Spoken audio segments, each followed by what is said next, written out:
Hey guys, it's Marie Antoinette, Soul Activation Mentor, here for your Mental Health Monday.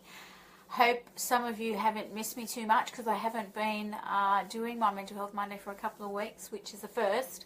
I've been doing them every week. So tonight I'm talking about empaths and group consciousness and wider field stuff, because it's come up as something that's been happening with clients, as well as knowledge of that in the past for myself.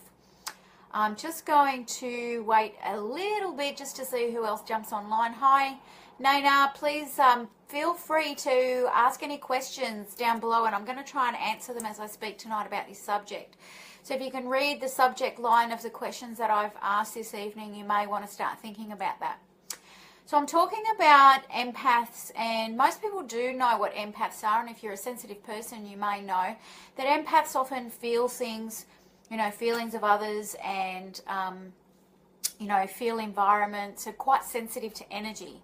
So people who are sensitive to energy kind of know this stuff around just being sensitive to stuff. But what you may not know is that it does actually kind of cause problems with boundaries. So as a psychotherapist, and in my background and practice working with people, I've often worked with people who have come across, boundary issues or emotional boundaries, and it's usually because their boundaries were not recognized or honored in childhood, and so often they have problems with boundaries as adults.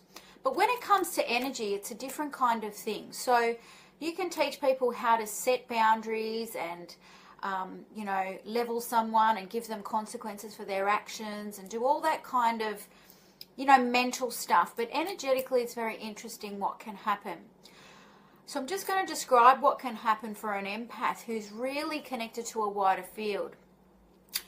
It's a bit like this energetically, is that they lose the sense of where their boundary finishes and someone else's starts. Now, some of us who are very super sensitive often can actually go into such a wider field that they're absorbing multiple energies all at once. So what we call group consciousness. So everybody's an individual and everyone has individual energy, but there is a thing such as group consciousness where the main energy of an environment, of an area, or a group of people is a dominant thing. So, for example, the best kind of way I can probably describe it is Christmas time at Westfields. So the main feeling in that particular area often is, there's excitement, but a lot of it, especially if it's in the late time and there's a Christmas rush, is anxiety. So a person who has, connections to the wider field of energy and into group consciousness will predominantly feel anxiety even though they may not be anxious. And so this becomes an issue because the person often goes, well, hang on, what's happening to me? Why am I feeling this anxiety when I'm not even anxious? And it starts to get really, really confusing. The confusion part comes from not knowing about your energetic sensitivity. So, it's really important to realize whether you are sensitive or not. It took me years to finally understand and to actually put into practice an energetic protection, and just to be aware of this, because I often walked home with feelings or walked around with feelings that weren't mine.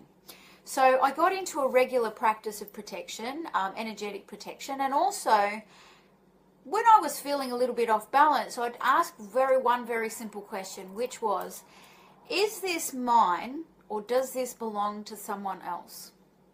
And intuitively, when we practice intuitive, not lessons, but intuitive practices like this, we can actually just go, oh, we actually know, we'll have an inner knowing about whether it's someone else's or ours, especially if we weren't carrying that feeling to begin with, or it's not connected to an event or an experience that we've just had.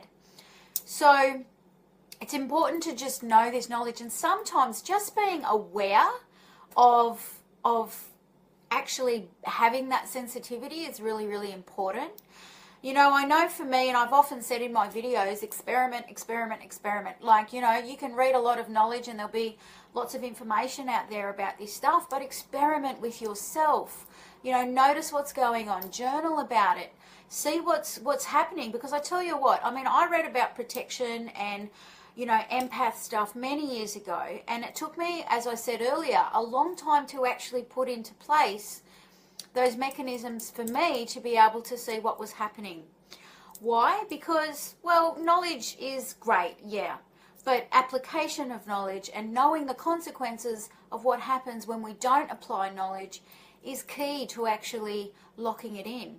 So, I mean, I used to try and force myself to put protection around me. I used to try and force myself to have boundaries and, you know, really work on it on a mental capacity. But when I noticed what was happening to me and I actually started to feel the pain of carrying other people's feelings or having this emotion that wasn't mine, I started to realize the importance of it. And so when I practiced it, I actually journaled and saw what was happening when I put protection around me or when I consciously separated myself from group consciousness energy. So another example that I might give is people who live in the city and people who live in the country. You'll notice if you are in the country, and hello to all the country people that do follow me, you know, you're just less anxious and everybody's more friendly and everybody's really calm and everybody's like not in a hurry because that's the group consciousness of that area. Of course, it's less populated and there's less stress because, you know, there's all this time that, you know, they've got more time on their hands being out in the country. So, you know, and you'll notice the difference. Now, I go out to the country pretty regularly, and I do that because I need to have that time away from the busyness of the city, because I'm sensitive, you know. And what I suggest to people who do have this sensitive and recognize some of the things I'm saying in this video is to actually, you know, take some time out, you know, treat yourself as a sensitive person. A lot of mistakes I see that empaths make is that they try and be this normal person. They try to be like everybody else and say, I wish I wasn't so sensitive. One of the biggest gifts that you can give yourself is to embrace that sensitivity. Accept it for what it is because it has its gifts as well, you know, and it's okay. And so once you embrace it, you just look after yourself a little bit better. In other words, you don't go to rush hour Christmas time shopping. You don't go into places where you're already feeling vulnerable. For example, I don't go into shopping centres where there's lots of people. When I'm feeling vulnerable, I make sure that I'm in a good state. It doesn't mean something's wrong with me, I'm defected in some way, not like the rest of the population. It just means I'm a little bit different. And that's one of my biggest teachings, is about just being different and not judging ourselves as wrong and not wanting to be, you know, like other people, just accepting how we are. So if some of you guys have just joined, thanks for joining. Wade, hi Fiona, hi Charlene, hi Heidi, hi Kat. You're jumping on like, I don't know what metaphor I was going to use then. But I've just been talking about being an empath and being really sensitive to energies and group consciousness. So you might want to go back and listen to it from the beginning. I'm happy to take questions, but I've noticed there isn't any. I know there was a few comments. Thanks, Andre, for commenting, and hi to you. So I'm just going to just conclude a little bit about what I've been saying, and that is to really honour the sensitivity that you have if you're an empath, and to notice that sometimes it isn't always about, you know, setting boundaries with people. It's actually about pulling your energy in. So another technique that I haven't mentioned earlier actually is actually pulling out in our auric field. So sensitive empathic people often have a wider auric field than the normal person, or I don't even like using the word normal. Let's scrap that. You know, the average person who doesn't have this sensitivity. So what I mean by that is that their auric field generally runs about 1 meter or 1.5 meters away from the average person. A sensitive person almost has this wider field, so it's actually can go up to about 20 meters. You can extend it out when you're doing certain work shamanically, but I will talk about that in another video. But you can bring in your field. So what that means is that you consciously just start to see the field around you come back into a very confined space around you. And you can consciously stay within your own energy. It has to be a conscious thing for an empath.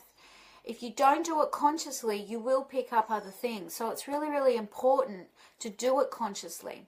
So there is a question. Love this. Being an empath is hard. It certainly is, Julie. What do you suggest when working in negative environment when trying to give light? Interesting that you're saying trying to give light. I'm not sure what you mean by giving light, but you can be the light. In other words, you stay in your own zone and you are in a space where you're holding your own. So what I suggest is what I just said, Lisa, is actually bringing in your auric field a little bit closer around your body. Often, as I said before, empaths have a wider field. So if you bring that in and you stay in that space, you can also put yourself, a lot of people say bubbles of light. And I think that's really old school stuff. What I highly suggest is a golden octahedron. It is a multi-dimensional sacred geometry thing. If you don't know what it looks like, look it up, Google it. So a golden octahedron, that's OCT, let's see my spelling skills, OCT, I don't know, look it up, you'll find it, octahedron. The reason why that is more effective because it's a multi-dimensional field. It goes in different directions and it is actually a lot more effective than using the old white light around you.